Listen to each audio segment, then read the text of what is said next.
two mics, no filters, all game. This is Rush the Court. Thank you for joining us on our first episode. I'm George. I'm Christian. We're just two diehard fans who just gamble way too much, bet way too much, and argue about sports way too much. So we decided to put a microphone in front of us. So this podcast is basically going to be talking about some player comparisons, some do's and don'ts, some good bets, some bets that we've done that haven't done so well for us, and, kind of just a lot of bullshitting and just having a good time. This is something that we've been trying to do a long time in the making, so we're glad to get it going now. To get it kicking and on the way, we have our first segment, Full Court Press. We're kind of just going to go over what's going on in the four major world of sports right here. So we're going to talk about the Knicks and Pacers series. And what do you think about it, Christian, about the Knicks and the Pacers? So I kind of made myself a little positives and negatives list about how I felt about the series for the Knicks. Just to point that out there, I'm not a Knicks fan, but me neither. I enjoyed watching the Knicks. Jalen Brunson performed outstanding on the offensive part of the ball. Brunson averaged 30 points in the series against the Pacers. Brunson now has the most 30-point playoff games in Knicks history, right ahead of the great Patrick Ewing, one of the best Knicks players ever, which is a great achievement for Jalen. Second off, I have OG Anunoby played phenomenal the entire series, especially from the three-point line. He had 24 points in Game 6. He showed up when nobody else did. He was awesome, and even as a defender, man, he clamped down and he did his job when his teammates couldn't. Another guy I was pleasantly surprised with, Mikal Bridges. Mikal Bridges in the first series against the Pistons. Huge Boston series, too. But he started off struggling, especially on the offensive side, but he was always a solid defender, and he always showed up, and his mid-range really showed up in the series with the Pacers, so he has nothing to be ashamed of. He played extremely well, and I'm very happy that he played well. He's a good player. And just as a team whole, they were very resilient throughout the playoffs. They had multiple 20-plus point comebacks. They looked awesome, and they worked their asses off the entire time. They just couldn't get it done. The Pacers' firepower was absolutely, insane. They had 5 full guys that could shoot the three ball, so it was tough. But now, obviously, when there's positives, there's always going to be negatives. So one of the negatives I have is that Jalen Brunson cannot play fucking defense for his life. He's not a big guy. I completely get it. You can't be letting guys in straight through your lane, especially on pick and rolls. You got to go defend. You got to stick with the guards because obviously Cat can't stay up and guard him. He sits in the paint, which also has to change for the Knicks, but that's a whole other story. That brings me to my next point. The transition defense was absolutely horrific. You go on a 5-0 run, you get momentum up, and then, the Pacers will throw it to half court, and then I counted Obi Toppin get in behind on his own will at least 7 or 8 times that game 6. Obi Toppin would run across the baseline. They would give it to a guard at half court, and they would just toss it up to Obi Toppin at the opposite baseline. They just outran and they out-hustled the Knicks, which is a shame to see, especially from, a local team, a New York team, because New York teams build themselves on grit and things like that, and obviously the Knicks weren't gritty enough to win. Josh Hart, way too inconsistent, being a Laker fan. We drafted him. I loved him. I love that he's on the Knicks. I love that he's working his ass off over there, and he's a great rebounder and everything, but, on the offensive side, he's just not performing as well as people expect him to be. It has nothing to do with him being a good shooter or whatever. He can shoot the ball in the playoffs. The whole Knicks season, he's had horrible shooting numbers. Whenever he shot the ball in the playoffs, I'd be like, shit, Hart's shooting a shot. He laces that thing. I'm like, where is this all year? Yeah, he shot pretty well, but the issue is this: Thibodeau let him take the ball up court too much. He would dribble himself into the baseline.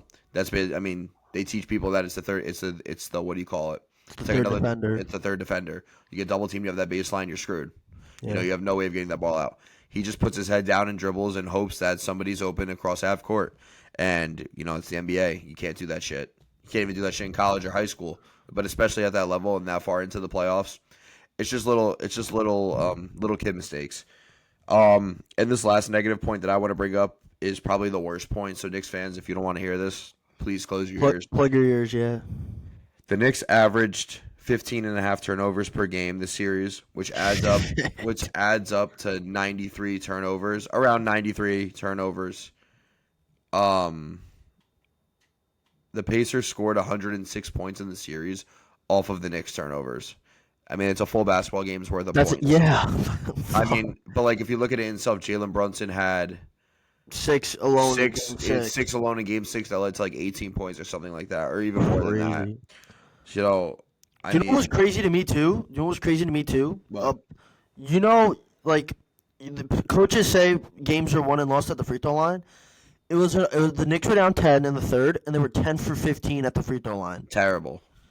You could have been within the game 2 to 3 possessions if you made all your free throws. Like that's what drove me nuts. I was like how do you not score a free basket? You know what I mean? Like you're a professional. It's a free basket. Literally a free It's 15 feet away from the baseline. You get paid $50 million to make a shot 15 feet away from the baseline. Like I mean, but even the Pacers, everyone thought the Pacers. I mean, they are this high firepower shooting team. They didn't shoot the free throw that well either. I'm not gonna lie to you. They didn't shoot the free throw either. But when you play defense and you transition and you get the open 3 in the corner, you can do whatever the hell you want on the free throw line. It don't matter. I mean, listen, bro. The Pacers just had it, and the Knicks didn't. Yeah. It is what it is. Hopefully the Knicks can find some pieces next year and, kind of rebuild and, get more of depth in the bench. I know Shamet played really well. Shamet was a dog, yeah. And I forgot the other guard's name, but Devon Wright. Who we never saw the whole year until the series. No, we didn't, but he was a pretty solid defender. Every time he was on the court, he worked his ass off too. I mean, shout out to those two guys. He was a hustler, yeah. Even Payne. When Payne had to come in, Payne showed out a little bit too. Cam Payne did ball out, yeah. Shit's tough. But it's tough. I mean, the Knicks bench consists of 4 guards. Yeah. What other big men are on the Knicks bench? Mitch Robb. Okay, Mitch Robb. They started Mitch Robb the last 2 games. I mean, you got Precious Achua, but what is did he play once? Nah. I mean, no. You gotta. I don't know. He played. He didn't play all right. He didn't play all right. I know he played in Game 5 at the Garden. And but that was garbage, bro. Game 5 was basically a garbage game, bro. That was a garbage minute game. Yeah, Players were playing regardless. If the Knicks were gonna win a game, they were gonna win that one, no matter what. Like we knew. Yeah, for sure. Well, now that that Knicks Pacers series is over, the Thunder absolutely smoked and demolished the Timberwolves. It wasn't even close. No, not even a fight. I mean, just a talent thing. Thunder are so damn good. So, let's get to our NBA Finals predictions, George. What do you got? I got Thunder in 5. I mean, I think that team is way too balanced. They're defensively disciplined, and offensively they get what they want. Whether it's driving to the cup, whether it's Chet or Dort in the corner just wide open off a rotation, or it's just refs glazing Shea. They're gonna get what they want, whether it's in the 3 or at the free throw line, or whether it's slashing to the cup. They just seem like a team that knows what they're gonna do on offense before they even do it, and they seem like a team that's gonna stop you before you even know that they will stop you. So I think it's gonna be Thunder in 5, and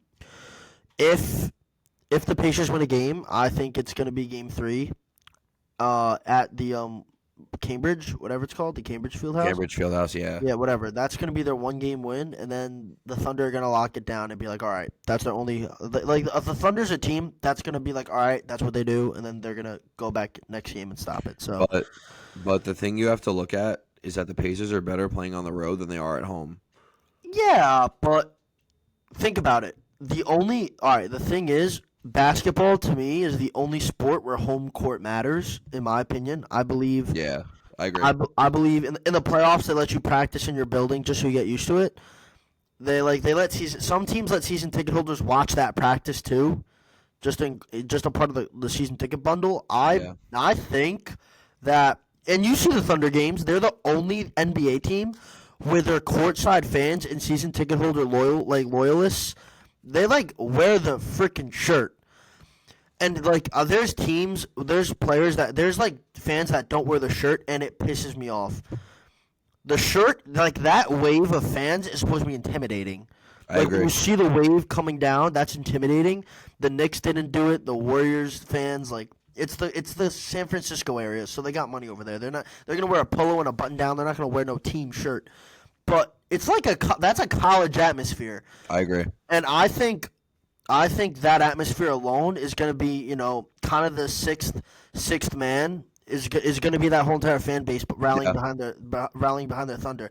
Shout out Danke. He's probably going to be wearing a team shirt he found somewhere for his Thunder, but overall that whole fan base is going to rally behind their boys, whether it's a 30 point win or a 1 point win they squeaked out. They're going to take a win and they're going to keep going. So I I think it's agree. Thunder in 5. I agree. I originally thought Thunder in 5, but now I have Thunder in 6. Just the way I view it, the Pacers defense, man, they full court press the entire damn game. It doesn't matter. Yeah, You you're know, right. Yeah, they they could do. be down by 25, and with 3 minutes left in the fourth, they're still gonna press their guys up. It doesn't matter. That's Rick Carlisle. That's how he plays. That's his defensive scheme, and he's Yeah. been like that since he's been in the NBA. Yeah.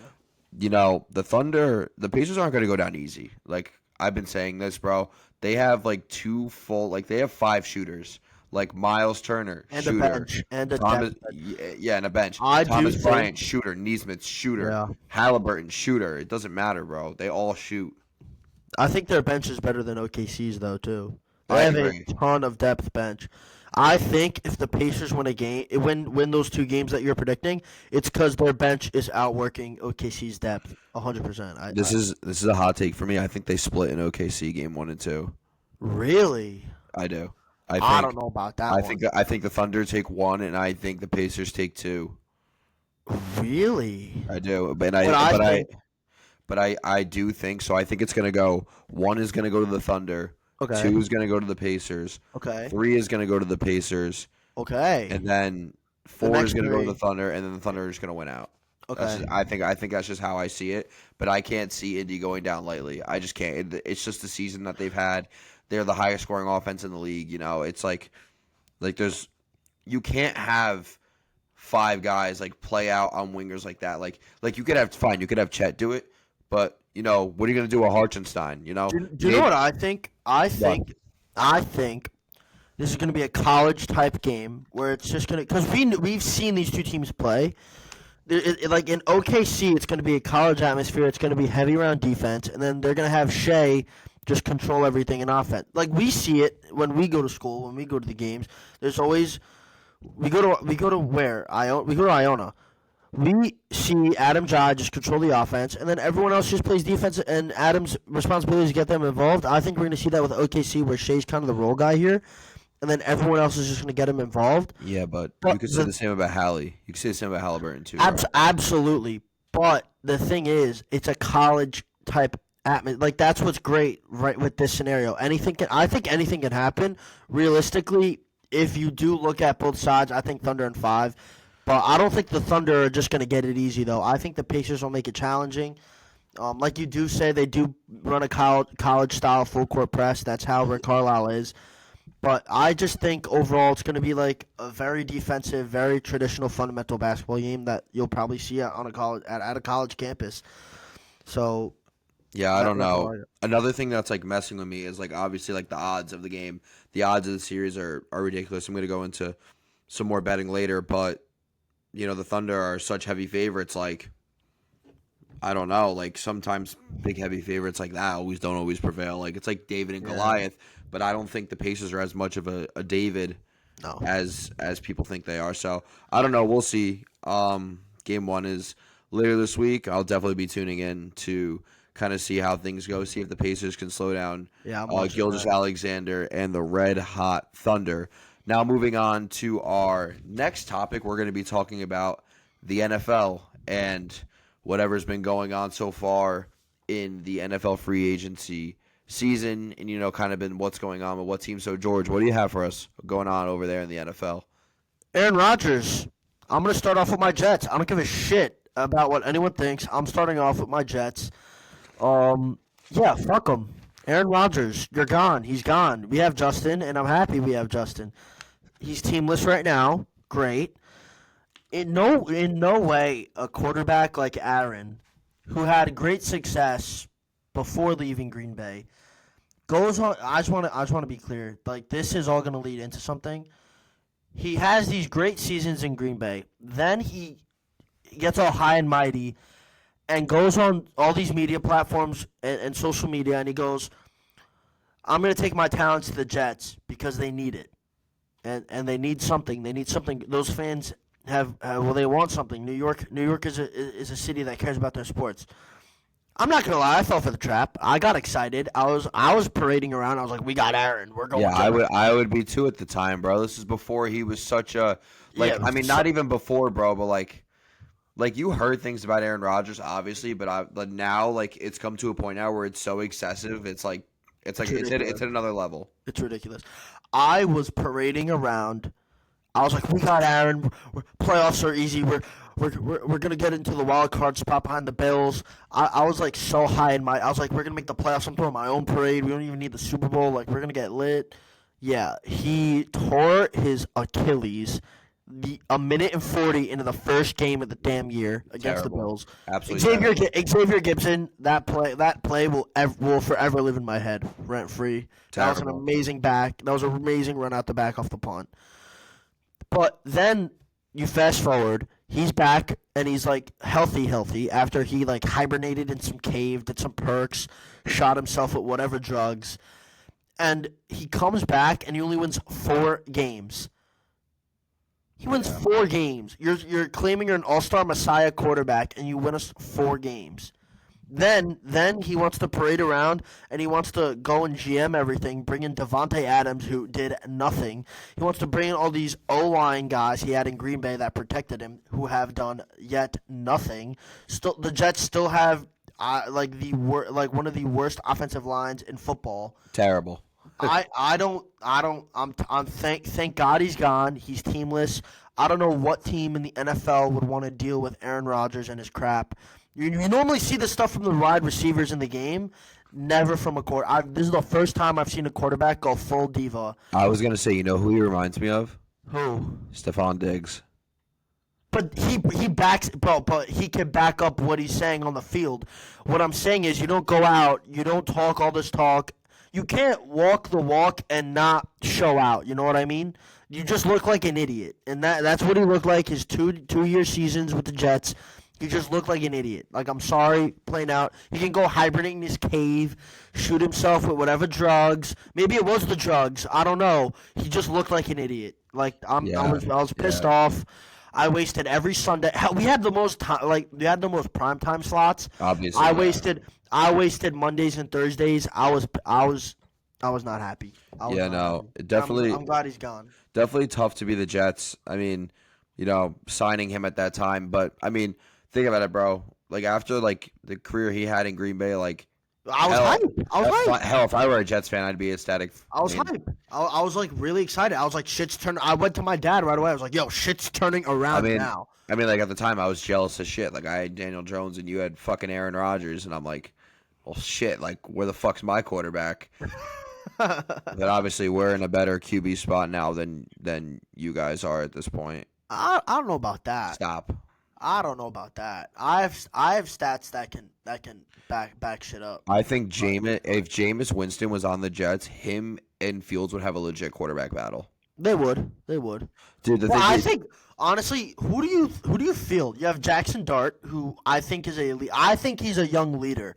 I don't think he's a great quarterback. I think he's a quarterback that gets a job done though. Like realistically, I don't think he's a great quarterback, but I think he's a quarterback that can lead a team. That's what I feel about Jackson Dart. Number 2, Russell Wilson. We've seen what he can do. Great leader. Obviously, age caught him. There's nothing. It happens. Yeah, bro, he's about to He's still a reliable. He's still a reliable quarterback, though. Yeah, no, he is. He's about to start his 14th year. I mean, listen, the whole thing with Dart is like, I've watched some film on Jackson. I had the chance to catch a bunch of Ole Miss games this year. Dude, he's got a fucking cannon. I mean, his arm is ridiculous. The only issue is he makes some like questionable decisions. Throws. But honestly, dude, he's our age. He's like 22, 23 years old. Like, yeah, just like give him time, bro. He's gonna be a demon. I think he's gonna be insane, bro. But that's why you bring in Winston, Russell. He can even learn from DeVito, bro. It doesn't matter. What is he gonna learn from Jameis? Like, what is he gonna? Bro, What is he gonna learn from Jameis Well, Winston? think about it. Winston's a vet at this point who's played on multiple teams, who has seen multiple offenses, things like that, bro. Like it's just from like a motivational thing, like just from a learning aspect, bro. I think he can learn from Russ. Bro, at the I end of think the he can learn day, from at the end of Russ. the I day, don't know about Jameis Winston is a formal college football national player of the year, and he's a formal #1 overall pick. He's dealt with the heat of not being not living up to his expectations. He's dealt with all that shit. The Giants have a QB room who has essentially seen everything. Russ has seen Super Bowls. Yeah, absolutely. Jameis was the #1 pick. He's seen Yeah. 6 teams. DeVito got thrown into the shittiest situation ever, and And somehow somehow pulled it out of his ass. pulled a game against Green Bay out of his ass, which fucked us in the draft. But that's another story. Okay. But at the end of the day, dude, there's guys on there who have been put in really shitty situations and who have come out on top. Super Bowl winners, #1 picks, multiple teams, multiple offenses, QB battles. It doesn't matter. These guys have worked through it. I think Dart's going to learn a lot for them. But speaking about Dart, there's one guy who everybody thought the Giants were going to pick and thought was going to actually get picked early. Who cash fucking That's money. Mr. Shadur Sanders, who was picked number 144th overall. George, how do you feel about Shadur Sanders? I mean, I don't look. I mean, obviously, what he did with. I mean, going back to the Giants, what he did in meeting with you guys, I think he fumbled that one. He really fumbled that one. Just, it's your job. You go to the interview prepared. You don't like it's your job. It's an interview. Maybe you go prepared. It doesn't matter what the position is, whether you're a quarterback or an accountant or an attorney. I agree. You're going prepared. That what I think is what screwed him, and it went around the whole league. I just want to give sincerity. I think it was completely unprofessional of him getting dealt with and messed with the whole draft when we saw him that didn't go in the first round. The students, like the college students that prank called him and released his phone number, and telling him he got drafted the next pick was completely unprofessional. Yeah, it was fucked up. Completely wrong. I mean, I just think that whole situation with the Giants screwed him over in his draft class. I also believe that when you deal with Shador, you have to deal with his dad. I think he's one of those players. I don't like you. You don't want to like you saw what happened with the Ball brothers. Only one of them cashed out, but that's because LeVar wasn't involved with the third bro, and he's balling out. I feel like no team wants to deal. Like they want to deal with the player. They don't want to deal with the fam. It happened with the Patriots. The Patriots limited Gronk. He was like, you got to chill all that family stuff out. Like, it's bad for the image. Like, don't get distracted. I just think that's what teams saw. And looking in from a Browns perspective, I think Cleveland cashed out. If Shador is the quarterback that they think he is and they hope he is, they saved 30 to 40 million. Just off of draft positioning, they, on an elite quarterback. You can't ask for much more. Saving $40 million, you could go spend somewhere else on a quarterback that's gonna ball out for you. Just trying to build his reputation from a 5th round worth pick to hopefully a winner. That's all Shador can do from this point on. But I also don't like the way that the media sucks, obviously, and the media did. I mean, I know we're both involved in media, but what the media did to him is fucked up. Like constantly posting oh, Shadur's a bad teammate, Shadur's a bad leader, Shadur's bad this, Shadur's bad that, bro. And this goes for any athlete, not just him. The media just sucks, dude. It's such a fucked up, cruel thing now, and just making these false images of athletes and their false personality, creating a false personality of the athlete, and I could tell Shadur's definitely a leader, no question about it. No, absolutely. I don't care what anybody says. It's just a matter of what the media wants to get out, so they just want a story. You see it in press conferences all the time. I agree with you. With all athletes, it's all noise and it's bullshit. And if Shadur were in New York, honestly, lights would be on him. But for himself, I think it's better that he's not a Giant, dude. And I know, he said, he likes the spotlight. That's a different fucking spotlight. New York, California, New York, LA, Florida, bro. It doesn't fucking matter, bro. That is hell.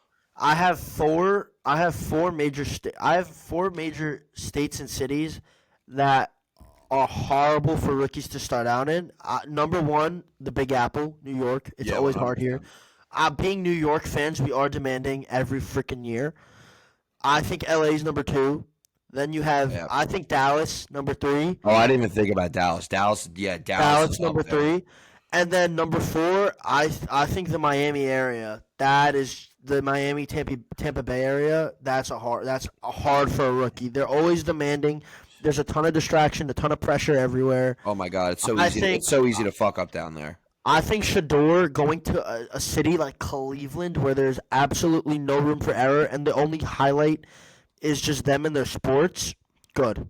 I think that'll do him well. I think It's better for I him. think Listen, dude, I wish him well. I hate people that are like telling him like, oh, like I hope he fucks up, bro. Like it's all bullshit. honestly, with quarterbacks like him and what his dad went through as a professional, all he can do is just do what his dad did, take adversity. His dad was a two-sport professional athlete. Yeah, his dad's one of the greatest players ever. Absolutely, just take adversity and keep going. You can't you like obviously you don't look at what other people are saying. They're not in your position.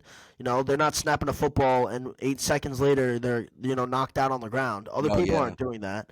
So you know what? Roll with the punches. Prove them wrong. That's all you can do. So. Well, I know you just mentioned in your toughest cities to start off, and I know you mentioned Dallas. What the hell's going on over in Dallas with some free agency stuff? Man, it's just Dallas is pulling some weird off-season crap that can only shoot him in the foot if it doesn't work out. First of all, they acquire Pickens that can only mean hell for defenses around the league if it works out. Oh God, yeah. I think Dak can absolutely throw for over. I don't know what he threw a year, but he better break his damn season record on how many yards thrown. You have a threat like Pickens, who always catches the ball inbounds, whether there's an inch of room or 80 yards in front of him. Then you have CD, who can just make plays with the ball. Yeah. You have a whole offense. You have a whole offense with you. Ferguson at tight end was one of the best fantasy tight ends this year. Ferguson's solid too, bro. He's one of the best pass Absolutely. catching. He's one of the best pass catching tight ends, bro. That's 3 legit weapons. That Dak has. There's no excuse they don't go to the title game. They need to go to the NFC game. That's literally all it is. There's no excuse. There's no excuse. You have a great balanced defense. You have an amazing offense with the acquisition of Pickens. There's no doubt in my mind that Dallas team will be a threat in the NFC. I don't see it. They got Pickens and a 2027 6th round pick. It was a fleece. All they sent over to the Steelers was a 2026 third round and a 2027 fifth round. But I'm not gonna lie. You know what that usually means? What does that mean? That Pickens was a fucking headache in Pittsburgh, and they wanted them out. But that's what Pittsburgh does. They always do. That's what I've been saying it. There's wide receivers in the league that are divas. Going back to the Aaron talk. Aaron Rodgers is the only quarterback that's a diva. Bro, we've seen the Steelers deal with divas. Bro, Le'Veon Bell My was guy. a headache. Shout out Le'Veon, my guy. Antonio Brown thinks CTE doesn't exist, and he was diagnosed by a professional doctor. He deals with Pittsburgh chose that, dude, and now they're finally like, all right, we gotta change the motive around here. So they shipped up, but he's a great wide receiver that'll help it. He has potential to improve enough. I don't know about completely change an offense, but he has the potential to improve enough. Speaking of players that can change an offense, and the Steelers, DK Metcalf. Yeah, man.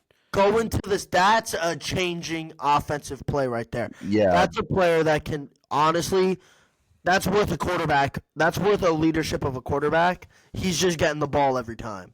He's getting the ball every time, but he's got no one throwing him the fucking football. Okay, who is throwing DK the football? Fucking Mason Rudolph? No disrespect to Mason Rudolph at all, by the way. But like you bring in this guy knowing you don't have a quarterback. What the fuck are you doing? I think the Steelers have they have such a system that they've been running season after season. We've seen 2 quarterbacks that ended up in New York somehow run this system and succeed. I don't think it matters who the quarterback is. I think what matters is who's getting the ball with this system in Pittsburgh. And I think DK is going to be 90% of their targets, if not 85 of their Yeah. targets that year, like this year coming up. I don't know. I think the Steelers had a great free agency. They got rid of a locker room headache and acquired. It doesn't matter. They acquired a stud who cares about winning. He's not a headache. He cares about winning. Pickens wants the ball. DK Metcalf wants to win games. That's But the difference between Pickens and Metcalf. And the but in my Steelers got a good one out of but it. in my eyes, I don't. People People think like Pickens is gonna be like, oh, like all these receptions and shit. He's gonna be he's gonna be a He's been decoy for yeah. CD half the time, anyways, bro. Bro, if you put those two on the same side of the field, if you want to throw CD in a slot, If you throw and CD in the slot, Pickens is gonna bitch to the sideline. Why the fuck didn't I get a draw for me? bro, that's what I'm saying. Like you could have them like you could have like CD run like a slant and Pickens run a go and like people are gonna like just fall. It goes both ways, honestly. You double team CD, you leave Pickens open. You double team Pickens, you leave CD open. Both receivers are great one on one. Both like receivers are great one on one. jump, like they're both crazy jump ball guys. Yeah, Like anything can happen with the ball in the air with them. A good accurate throw. So I mean, for sure. I fucking hate Dallas. Like whatever. Like You're a Giants I mean, guy. I You're a fucking Giants hate guy. them.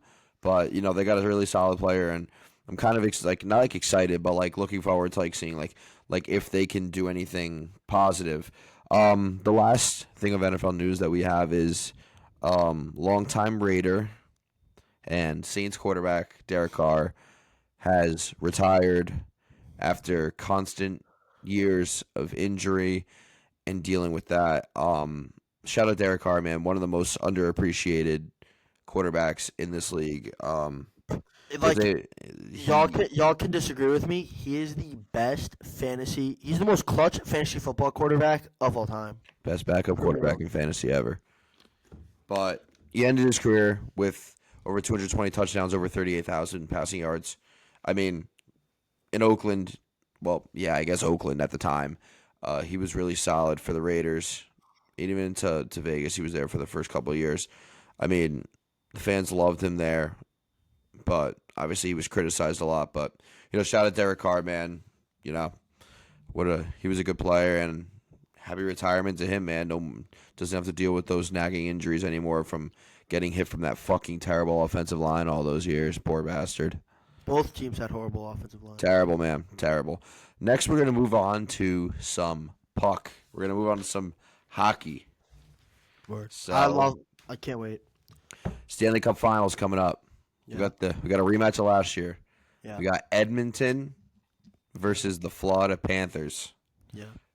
So, a big topic has obviously been the best player in the NHL, Connor McDavid.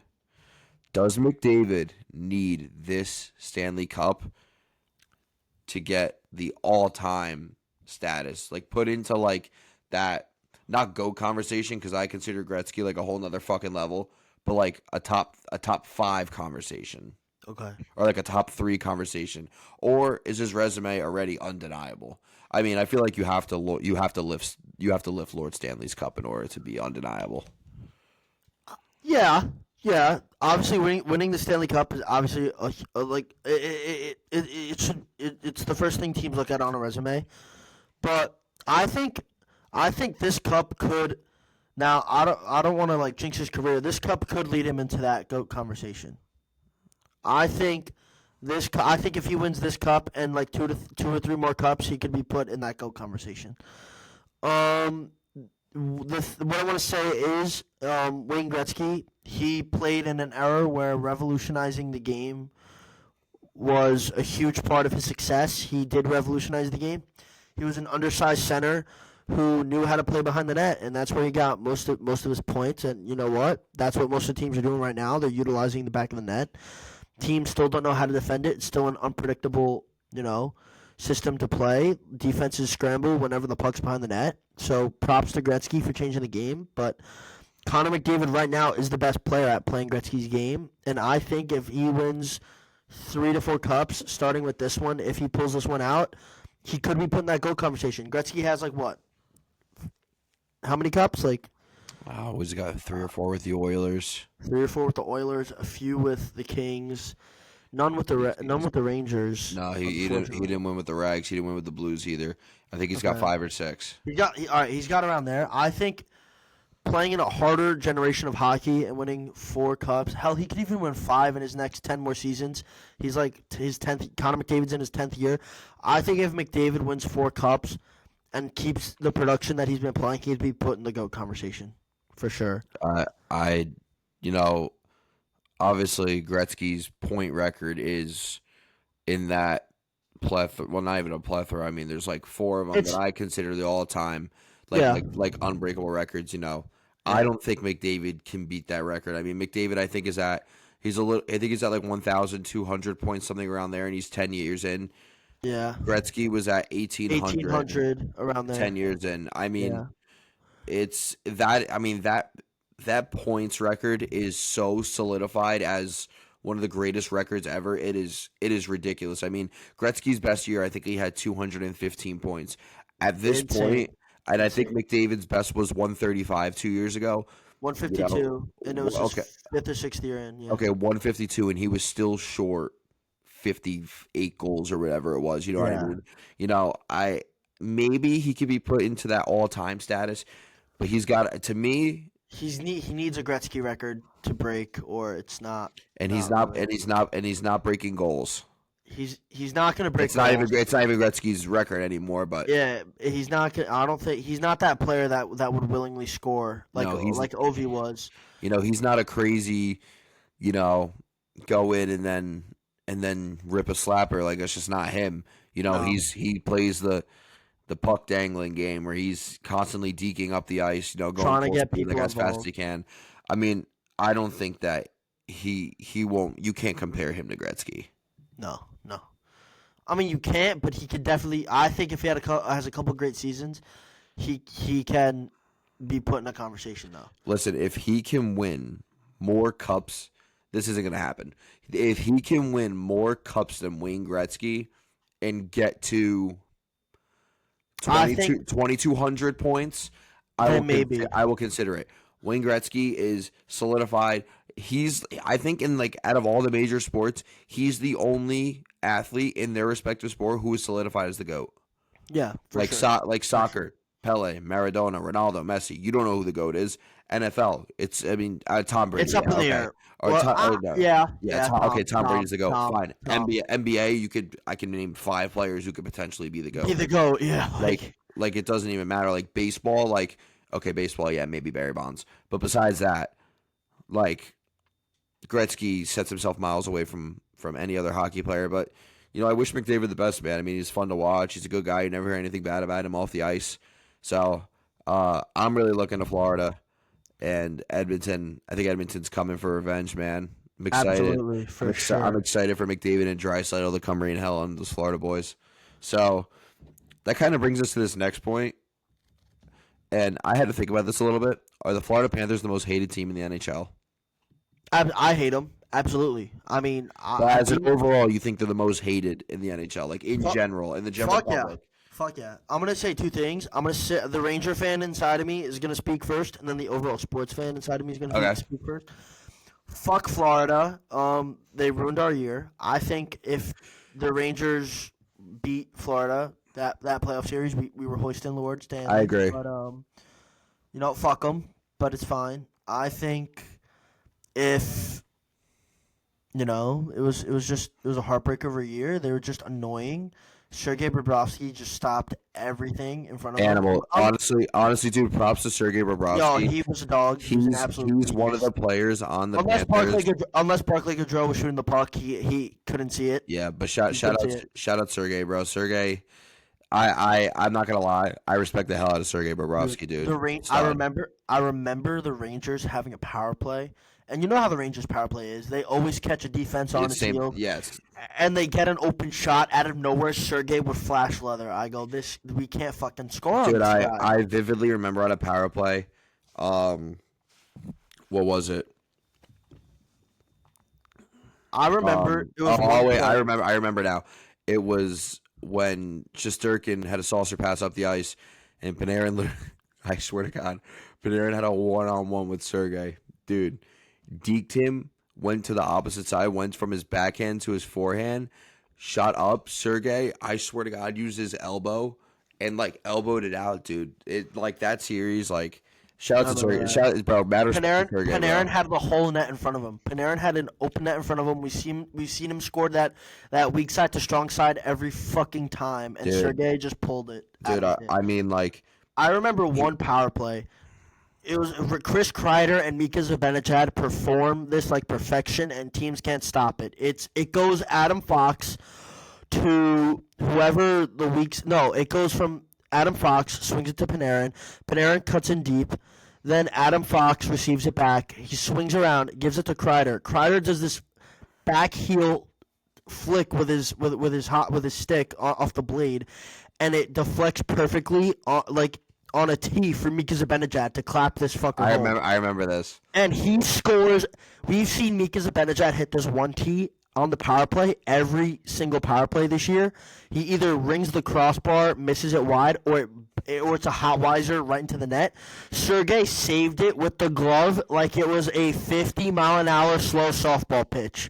Yeah, dude, he's I was like, holy shit, like, we can't score. That's our goal. It's a dude, given goal every year, and we can't score.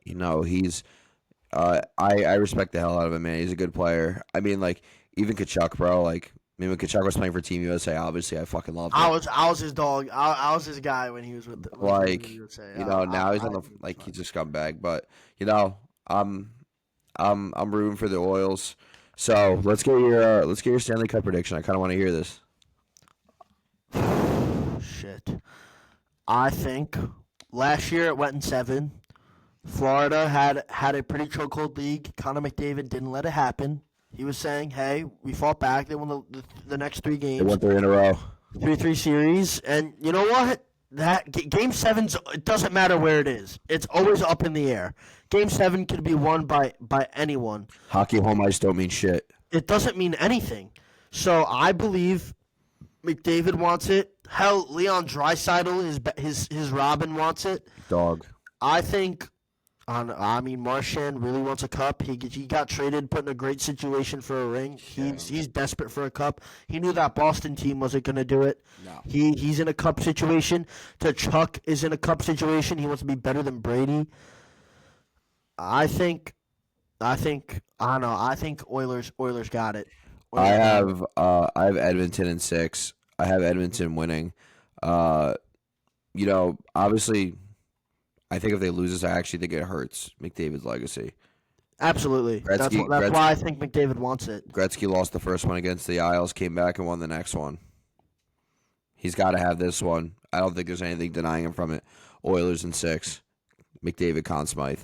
Absolutely, for sure. All right, so now we're going to move on to MLB. Okay. So, are the Yankees legit? I know it's early. I mean, I love the Yankees. I don't watch every game because there's 162 of them. I only watch in August, September, and October. I watch the last 90 games of the year. Boo me, boo-hoo. But I signed up for the ESPN package where it just shows me notification of the score every time. Yeah. So I do keep up with their games, but you're a baseball guy. I think the Yankees. Look, nothing can beat what happened last year, but I don't know. You tell me. So, it's too early in the baseball season to like kind of get a good read on the Yanks. But I don't know. I think they're legit. It sucks that we lost Garrett Cole really badly. But I believe that this could be a team to do it. Obviously we didn't get Soto back, but that's whatever. I don't really give a shit about that. Really? Dude, we signed 3 players with the money that we could have given him. And those 3 players are performing very well. Fried's got a little bit. I mean, Fried's ERA is probably a little bit up after the Dodgers series. Whatever. Goldschmidt's playing well at first base, good defensively too, and Bellinger's a really good outfielder. Yeah. So He's You know, been. I mean, Bellinger has been having a year. So I mean, just it's looking a, at the batting average and everything, it paid off. I mean, it's a little early, but I think the Yanks will be all right. Yeah. So next, I'm going to talk about Mr. Ellie De La Cruz, who is an absolute stud. Shout out Ellie. Literally the Um, Flash. Literally the Flash. Ellie is the fastest start in MLB history for 300 hits, 150 ribbies, and 100 stolen bags. That is stupid. I mean, He's the future of the league. I mean, if not the future of the league, he is the. I think he's the Robin to Paul Skeens. yeah, man. Bro, you're thinking of fucking O'Neal Cruz. No, like, what do you mean? I'm thinking of O'Neal Cruz. Oh, what? Oh, what? Like the Robin? Bro, you said the Robin to. No, he's the Robin to Shohei. I think he's the Robin to Shohei Ohtani. I think. I Oh, think. I get what you mean. I think the like if we're looking at baseball, if we're looking at skill wise, it's Otani, Judge, whoever else. Entertainment wise, it's Otani, Ellie De La Cruz, Skeens, and then I mean Judge isn't entertaining. He's just a winning powerhouse guy. He's just a stud who wants to win. He's not really entertaining. I mean, it's entertaining to New Yorkers, annoying for everyone else in baseball. But when you watch, Ellie De La Cruz as a baseball fan, you're like, holy shit, like this guy's amazing. Like, I agree. So every Friday, we're gonna put up a poll on our Instagram story, basically asking our fans what their hottest takes are. Kind of going on like recently in sports. So we picked a few to talk about today. So the first one that I want to talk about is from Fern. Shout out Fern. shout out for. It is OKC's window is a lot shorter than people think. I completely agree. Shea's gonna be looking for a supermax this offseason worth almost $300 over 4 years, and he's gonna take it. J-Dub and Holmgren also need new contracts, which is gonna take up a lot of their cap. They also have players like Lou Dort, Isaiah Job, and Aaron Wiggins who might want to move on from being role players and become starters. They could probably start on 15 other teams in the NBA. So, you got to deal with that. So I think it's going to be tough for them.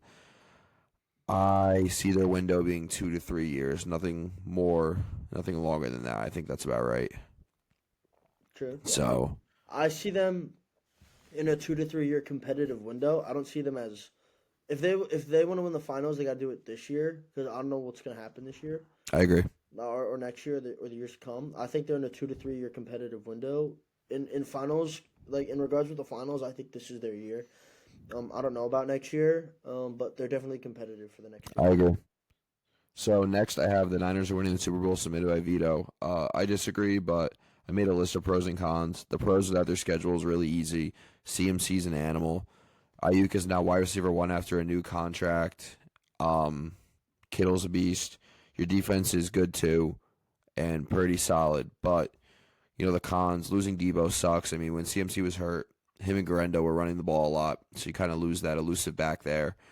Your health, you guys can't stay healthy for your lives. I mean, Tread's always hurt, Kittle's always hurt, McCaffrey's always hurt. It's the same song every year. And the NFC's really good. Lions, Packers, maybe the Cowboys now. Maybe. Who am I missing? Oh, the Eagles, obviously. I mean, Vito, it's tough. So I'm gonna have to strongly disagree with you, Vito. Vito, you're the boy OD, but I agree with Ash. The Niners, they have an uphill battle. As much as you think it's a slow little like slope to the Super Bowl, it's like really looking like this in regards to like when playoff time comes, they got to play X, Y, and Z. I don't know, Vito. It's just I don't know. I agree. I wish the best for you and your Niners, but I don't think they're going that far. George, what do you got? My fan takes, I have from my boy Giannis Runsos. Jamal Murray is a top 5 point guard come playoff time. Yeah, I agree. I agree. Just to prove his point, I did take this is just to prove this year that he's a top 5 point guard. If we go into the history of the playoffs, I believe he is a top 3 point guard. But when it come playoff time, active top 5 point guard come playoff time. I just want to be clear. But here's what I have. I have Darius Garland from the Cavaliers I Yes. would take Jamal Murray over Darius Garland from the Cavaliers. These are all the Yeah. 16 teams that win the playoffs, by the way. Yes. So we have the Cavs, Heat, Tyler Hero. I'll take Jamal Murray. Yes. Pacers, I would take Jamal Murray over Tyrese Halliburton. It's tight right now. Tyrese just played out of his It is mind. tight, but I'd give I Jamal. give it. I give it to Jamal. Jamal. Um, the Bucks. Damian Lillard really didn't play this Yeah. playoffs, Yeah. so You can't count Dame. I'd give it to Jamal. I'd give the Knicks. I'd give Brunson his money. No. I'd take Brunson. Brunson can't play defense for his fucking life. Okay, but I'd rather give. There's 24 seconds flat. Where you got one shot. Who are you giving the ball to? Jamal Murray or Brunson? Probably Brunson, but Exactly. Like I get it throughout the whole course of the game, but in the playoffs, what matters is the last 3 to 2 minutes. I'm giving the ball to who I got to give the ball to. You know? yeah, unless you're down by 20 like the Knicks in Game 6. All right, yeah. Unless that, but I'm gonna take Brunson over All right. on this one. The Pistons, Kid Cunningham. I'm taking Jamal over. I take Jamal. Celtics, Derek White. I'm taking Jamal over Derek, and then Corey Joseph. I'm taking Jamal Murray over Corey Joseph. I agree. That's just one point guard out of the whole entire Eastern Conference that we would gamble over Jamal Murray. Then we have the West, the Thunder. I'm taking Shea over Jamal Murray. Easy. John Morant with the Grizzlies. I'm taking Jamal Murray over. Yeah, I would take Jamal Murray too. James Harden repping the Clips. I would take Jamal Murray. Take Jamal Murray. Luka Don. I'd take Luka Doncic. Not even close. Over Jamal Murray. That's what 3-point guards that would take over Jamal. Yeah, Murray. but I have Jamal at 4 and Brunson at 5. Really? Hold on, let me finish, and then we can start ranking the point guards that would take. Mike Conley, Timberwolves. I'd take Jamal Murray over Mike. I take Jamal Murray too. Fred VanVleet. Jamal Murray. I don't even think he's. I don't know why the Rockets got him at the 1. He's not even a 1. He could play. He could, but he's that's just not him. And then Steph Curry. I'd take Steph. Yeah, Curry easy money, Steph Curry. over Jamal Murray. So I have Steph at the 1. I have Steph at the 1. I have Luka Don at the 2. I have Shea at the 3. I'd put 4 and 5. It's up in the air between Brunson and Jamal Murray, but he is a top 5 point guard come playoff time. Yeah, I agree. If we're looking at the longevity of things, he does move up the list. Jalen Brunson didn't win an NBA Finals. He did. That moves him up. Shea didn't win an NBA Finals. He did. That moves him up. Luka Doncic. I think Luka Doncic will be. I'd still prefer, even the longevity aspect of things, I'd take Luka Doncic over Jamal Murray. So Luka Doncic moves up. And Curry's Curry. Steph Curry's Curry. So speaking in longevity of the players that actively are consistently going to start going into the playoffs, I'll take Jamal Murray, top 3 this season. Obviously a top 5 point guard. But if you talk about the finals and there's other all-star point guards on this list that we just named: Damian Lillard, Darius Garland had a great year. Kid Cunningham had a great year. John Morant, great year. James Harden. We know what he's capable of. But when you talk about the longevity in the playoffs and when the important basketball comes into play, Jamal Murray's taken a couple clutch shots and he's made a couple clutch plays. So I mean, I completely agree with his take. Yeah, he's top 5. Yeah, thank you, Yanni. That was a really good take. And the next take that intrigued me, but from my boy Steven Yamlonitis, the Knicks are too young and disorganized to win a championship. I don't know about the young part. They have an experienced roster. The disorganized part, though, I completely 100% agree with. Yeah. Jalen Brunson, he took a Tom Brady move, taking a huge pay cut to try to sign guys and make cap space, but Josh Hart doesn't know what's going on half the time with the ball. Cat's just shooting way too much. Meanwhile, we know he has the skill to attack the paint. Knicks need like order. They need a disciplined ordered system, or it's just not going to happen. I mean, Knicks fans, the Knicks are entertaining. I'm not a Knicks fan. Love my Bucks. Ash loves his Lakers, but as being New Yorkers, we do want you guys to be successful. It's fun watching them, but they are a bit disorganized. I think they need some type of order, some type of rotation system. I believe that's their struggle. I agree with that take. Playing guys 35, 40 minutes a game, I don't think it's going to work. But if the Knicks just get a little more organized, maybe get a decent power forward under their belt, because I believe the Knicks, if you have Cat, you have Brunson, you have McCall on long term, it doesn't matter who your three is. At that point, you can either run a small game with your one and your two, or a big game with your four and your five. It really doesn't matter who the three is. Yeah, I agree. So if they just figure out what's going on, either with the big game or the small game, I feel like the Knicks should go on a deep run. They just need a guy who'll hustle on defense, maybe hit a corner three once in a while when the defense collapses. You never know, but It's a solid pick. I agree yeah, with. I agree with Steven. They're just disorganized. And then this one from Justin Barisi. Anthony Edwards is overrated. I think the overrated part's just a media thing. What do you think? I mean, And Edwards is a dog. He's slightly overrated, but I wouldn't drag it to the point where uh, he's like overrated. yeah. I mean, he's a stud. He's 23 years old, bro. He'll I be mean, fine. yeah, he'll be fine. I mean, I completely agree with what you said. He's a bit overrated, but not that overrated. I mean, obviously, when you think about superstars in the league, like you want them with the ball. I mean, this is a fan podcast. We're not analysts, but I watch every sport. I watch Pardon the Interruption, Get Up, First Take. All these analysts, they're like, why is Julius Randle doing this? Why is X, Y, and Z doing this? I mean, honestly, I feel like, you're the all-star. Your team lost. You take responsibility. If you were overrated or trying to avoid, hurting your reputation as an all-star, I think if you took responsibility in the loss and media outlets and analysts can talk about it, then you won't be as overrated as others like Justin say you are. I think if you take responsibility in losing a series, especially the Western Conference Finals, I think owning up to it, being a competitor, and taking responsibility will probably, lessen the reputation of you being overrated. So you agree, and Edwards slightly overrated.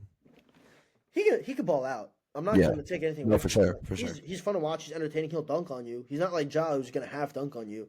But he, just slightly overrated. I think he's trying to avoid responsibility in some things, and being the all-star and the leader of your team. I think you can't just run away from whatever the cameras and the media say, even though some of it might be wrong and some of it might be harsh. But if you want to be a professional and an all-star and a respectable guy, and people won't think you're that overrated, you got to own up to some shit. So I agree.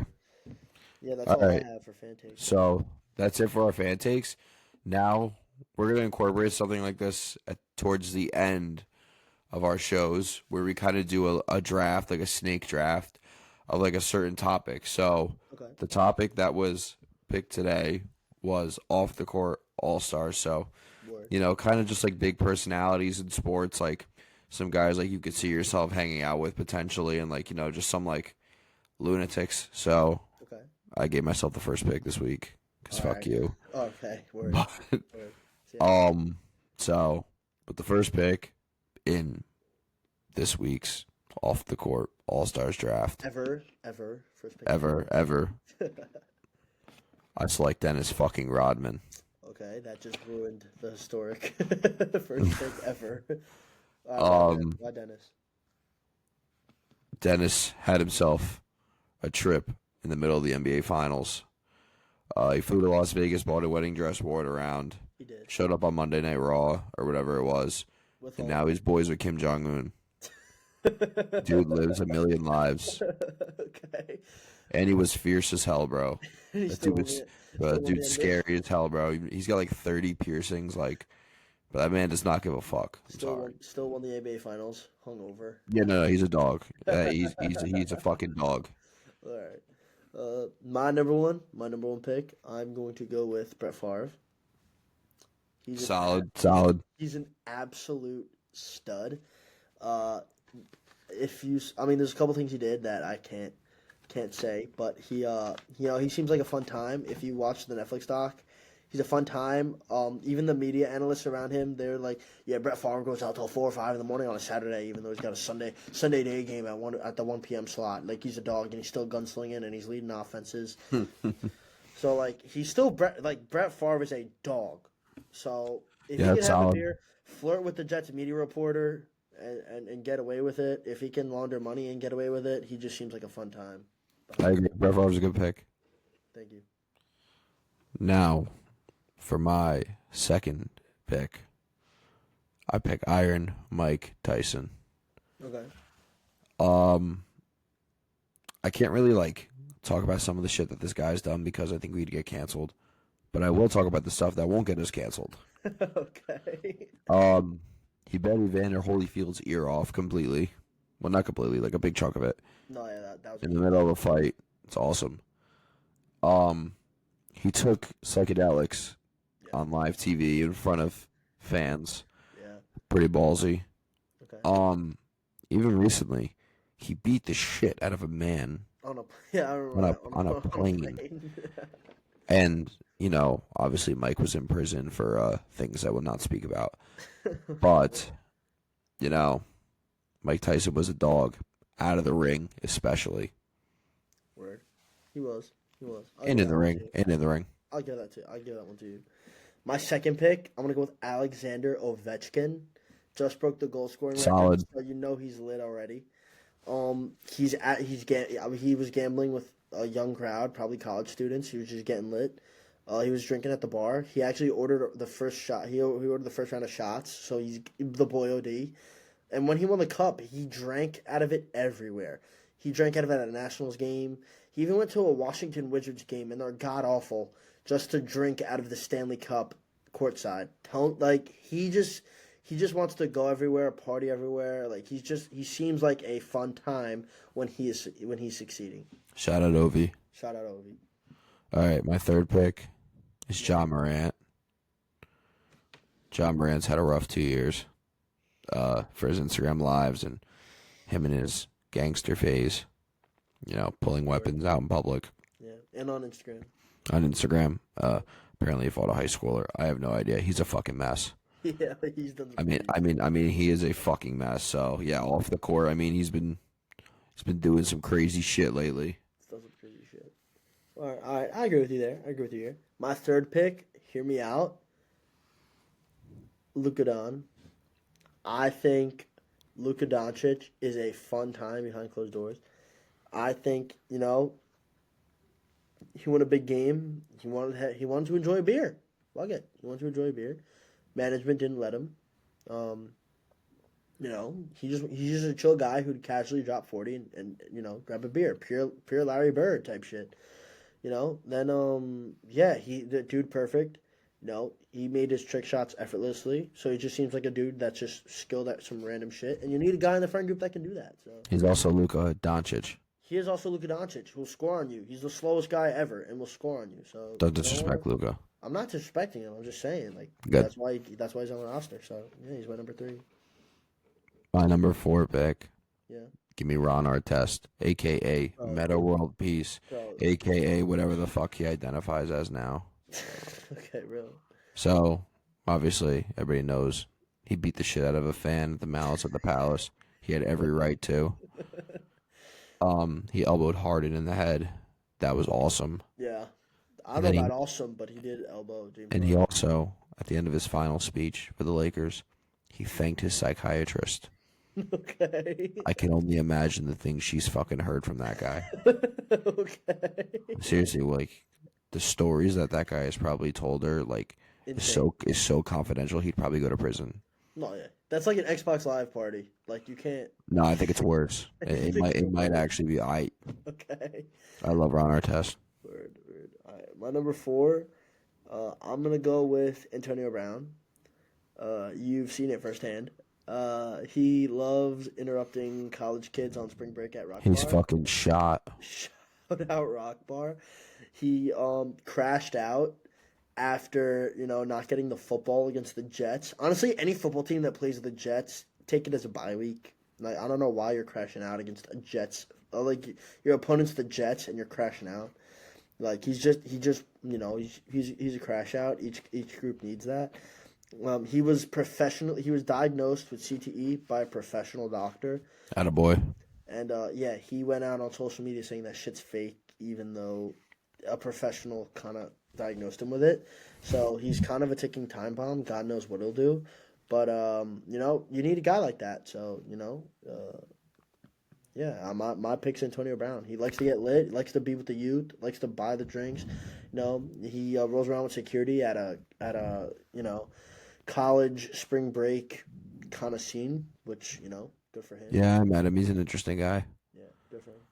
So my last pick, my fifth pick, is going to be J.R. Smith. The guy shows up shirtless everywhere. Yeah. Forgot how much time was on the clock in the finals. The dude can't tell time. Yeah. Um, Okay. and after he was done with his career in the NBA, when he realized that nobody wanted him, he went back to college. He played golf. You're right. Yeah. And I guarantee you, That was a headline. there was a bottle of Hennessy sitting right next to him when he was playing. That dude is an off the court fucking legend. He's always seen with a bottle of Henny. He's a dog. I like JR. That was a headline for a couple of weeks too. They're like J.R. Smith going back to play golf and golf. Bro, he's fucking dirty. He is nasty. I wonder what his driver hits, bro. No, I gotta find out what his handicap is. He's dirty. Yeah, right. Like, all right, Yeah, my fifth and my last pick. I'm gonna go with the GOAT. The basketball legend, Michael Jordan. MJ. I think he's the GOAT. Just on the court, he'll drop 50. He'll drop 50. Like I remember this scene got cut. I was watching like the extra takes of The Last Dance, and it was like Michael Jordan would go up to the assistant coaches who were in charge of the scouting report and would ask, "Hey, who's going to me tonight?" And a player on like I think the Hornets got hurt or the Bobcats, whatever they were. A player like they were playing Charlotte. The player got hurt. The starter got hurt, so the bench guy was playing. Michael goes, 50, easy. He's a dog on the court. Next thing you know, he's off the court. Dick. He's seen with a cigar. He's seen gambling on the back of the bus. High money, big money gambling too. This isn't $1 a hand. He's betting like at least mortgage on mortgage with a hand. Yeah, bro. That's why he's in gambling debt, but nobody talks about that, right? Bro, that's why he's a stud. That's literally why he's an off the court legend, bro. All right, fair enough. Then you see him in Cabo or Cancun, wherever he is, and he's just with a cigar everywhere. You see, even when he's not on vacation, he's with a cigar everywhere. Yeah, it's fire. You know what? Nike profited off Jordan, and then he said, "I'm gonna profit on my own," and made Jordan his own business. So, Damn right. You know what? He's just an off the court legend. Knows what he's doing, whether he has money or doesn't have money. He's getting money regardless. Facts. So, Mad respect to MJ. Those are my 5 right there. That's all I got. All right, so our time has come to an end for episode 1. Word. We thank you for listening. We're looking forward to doing these every week and being active on our Instagram and our other social media platforms. Even if you're our parents, thanks, bro. Yes, seriously, thank you. Even if it's just our parents listening, thank you. But stay active with our Instagram, Rush the Court Pod.